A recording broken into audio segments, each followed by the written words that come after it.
ہمیں ہمارے رب کی طرف سے یہ ہدایت کی گئی ہے اور امر جاری ہوا ہے ان نکلم الناس علی قدر عقولہم، کہ ہم لوگوں کے ساتھ گفتگو ان کی عقل کی سطح پر جا کر کریں، عوام سے گفتگو ان کی سطح فکری کے مطابق کریں۔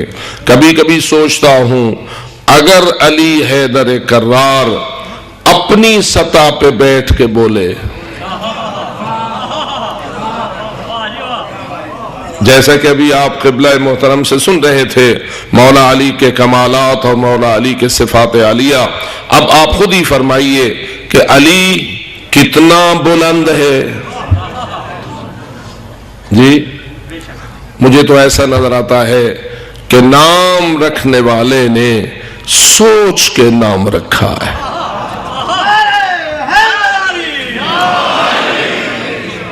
علی کا نام کس نے تجویز کیا؟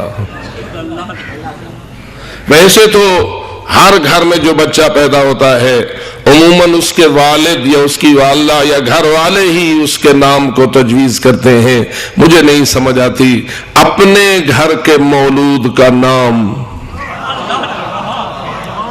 اللہ کے گھر کے مولود کا نام بھی کس نے تجویز کیا؟ اللہ نے تجویز کیا۔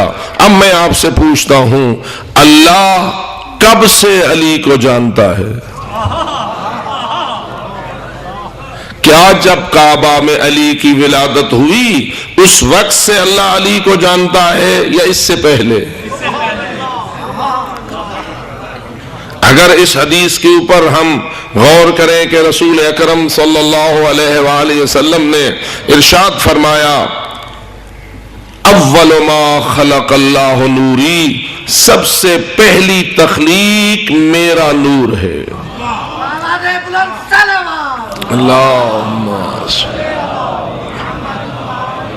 اللہ نے سب سے پہلے میرے نور کو خلق فرمایا۔ ایک حدیث سے دوسری حدیث اس کے ساتھ ساتھ یہ بھی موجود ہے کہ تکلم بکلمۃ فخلق منها روحا وتکلم بکلمۃ فخلق منها نورا فمزج النور بالروح فخلق منه محمدا وعليا وفاطمة والحسن والحسین۔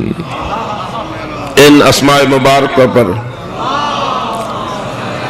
ویسے بھی حکم ہے کہ جب کبھی حضور اکرم کا اسم گرامی تمہارے کانوں سے ٹکرائے تو کنجوس نہ بننا، بخیل نہ بننا۔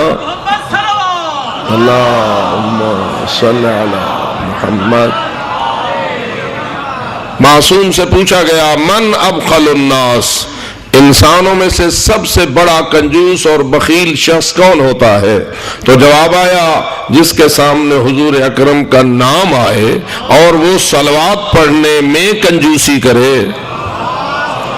صلی علی محمد وآل محمد۔ اس لیے میں اپنی گفتگو کے آغاز ہی میں آپ کی توجہ اس بات کی طرف مبذول کرانا ضروری سمجھتا ہوں، ایک ہے صلوات پڑھوائی جائے تو بندہ پڑھے، ایک ہے خود بخود پڑھے۔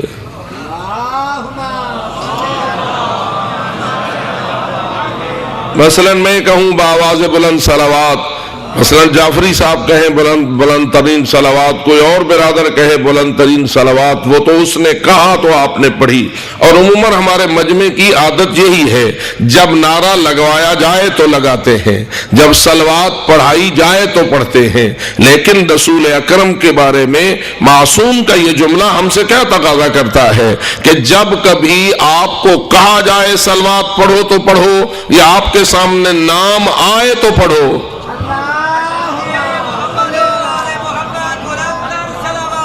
اللہم صلی علی محمد وآل محمد۔ تو یہ تکلم بکلمۃ فخلق منها نورا وتکلم بکلمۃ فخلق منها روحا، ایک کلمہ اللہ نے بولا اس کے صدقے سے نور کو خلق کیا، ایک کلمہ دوسرا اللہ نے بولا اس کے صدقے روح کو خلق کیا۔ مزج النور بالروح، روح اور نور کو آپس میں ملایا تو اس میں سے محمدا وعلیا وفاطمۃ والحسن والحسین، سب کے نام پر صلوات۔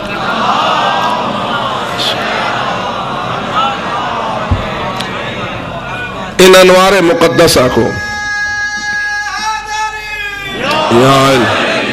اللہ نے سب سے پہلے خلق فرمایا، سب سے پہلے خلق فرمایا، سب سے پہلے خلق فرمایا، یعنی جب آغاز تخلیق کیا پہلے تو وہ منظر تھا کہ کون اللہ ولم یکن معہ شیء، اللہ تھا اور اس کے ساتھ کوئی چیز.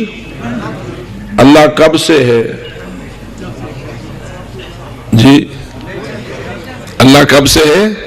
حضر آپ نے عقائد کو دہرانا اس مجلس میں آپ کے لیے مفید بھی ہے اور باعث خیر و برکت بھی ہے، اور یہ مجالس ہوتی اسی لیے ہیں کہ اللہ تھا اس کے ساتھ کچھ نہ تھا. پس اللہ کب سے ہے؟ ہمیشہ. کب سے ہے؟ ذرا ہمیشہ پیچھے کی طرف دیکھ رہے ہیں نا، ہم پچھلے ہمیشہ کی طرف دیکھ رہے ہیں. ذرا پچھلے ہمیشہ کو اپنے دل کی آنکھوں سے دیکھیے اور اپنے قلب کی وسعتوں سے سوچیے اور اپنے ذہن کے وجود کو لے جائیے، اور جتنی بھی اللہ نے آپ کو دور تک اندر سے دیکھنے کی صلاحیت بخشی ہے. ایک ہے باہر سے دیکھنا اور ایک ہے اندر سے دیکھنا. کیا خیال ہے، باہر سے دیکھنے کی قدرت آپ کی زیادہ ہے یا اندر سے دیکھنے کی قدرت زیادہ ہے؟ یہ بات قابل غور ہے. حضرت امیر المومنین علی ابن ابی طالب علیہ السلام سے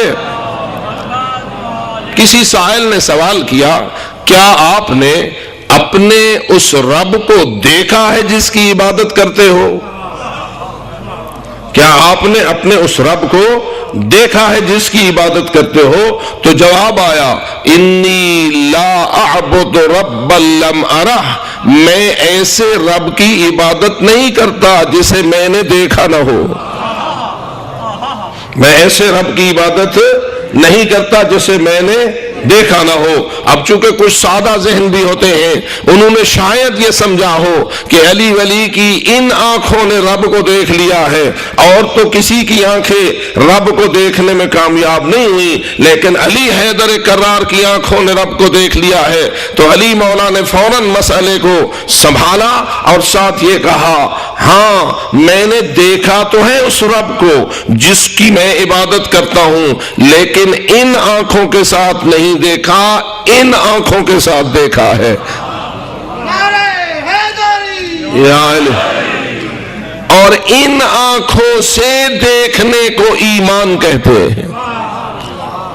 اندر کی آنکھوں سے دیکھنے کو ایمان کہتے ہیں. اب جس کی اندر کی آنکھوں میں نور موجود ہے وہ ان پہ صلوات بھیجے جن کے صدقے یہ نور حاصل ہوا ہے. صلی اللہ علیہ وسلم.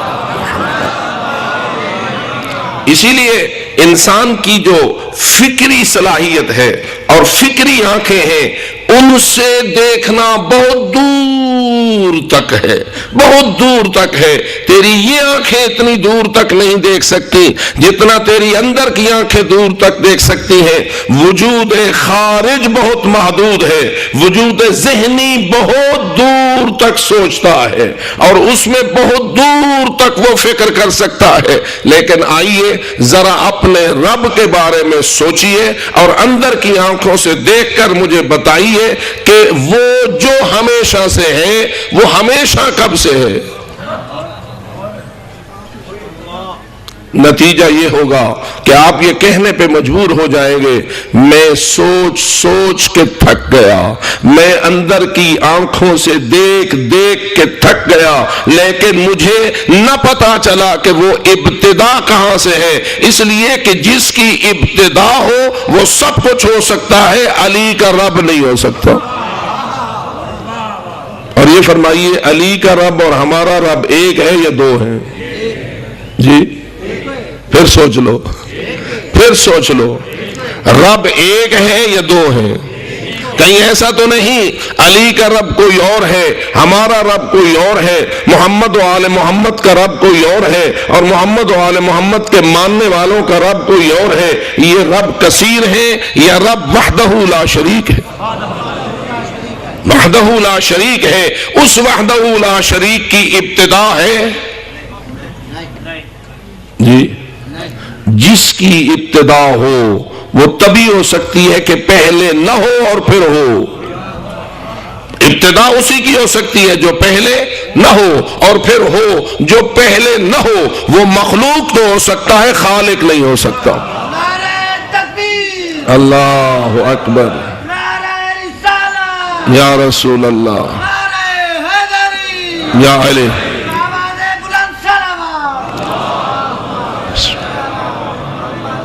بس نتیجہ یہ نکلا، تو اگر پچھلے ہمیشہ کے بارے میں سوچنے کی کوشش کرے تیرا ذہن جواب دے سکتا ہے، تیری فکر تھک سکتی ہے، تیری ساری توانائیاں ختم ہو سکتی ہیں، لیکن تو اس پچھلے ہمیشہ کے آغاز کو نہیں پا سکتا. کیوں؟ ہو تو پائے. آغاز اور ابتدا اس کی ہو تو اسے پائے، چونکہ اس کا آغاز ہے نہیں، اس کی ابتدا ہے نہیں. هو الاول بلا اول، علی فرماتے ہیں وہ اول لیکن اس جیسا کوئی اول نہیں. اور اسی طرح وہ کب تک رہے گا؟ جی اب ذرا اس پہ بھی آ جائیے. ایک تھا ماضی کا اور ایک ہے مستقبل.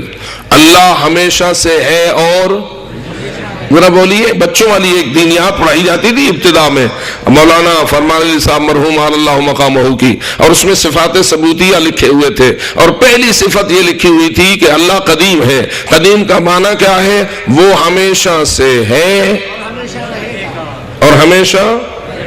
تو جب ہم بچے تھے 4-5-6 سال کے، اس وقت ہمیں وہ دینیات پڑھائی گئی تو ہم نے لفظ قدیم کو بھی رٹ لیا، صفات ثبوتیہ کا رٹا بھی لگا لیا. قدیم کا جو معنی اس وقت بیان کیا گیا تھا اس وقت ہم نے رٹ لیا.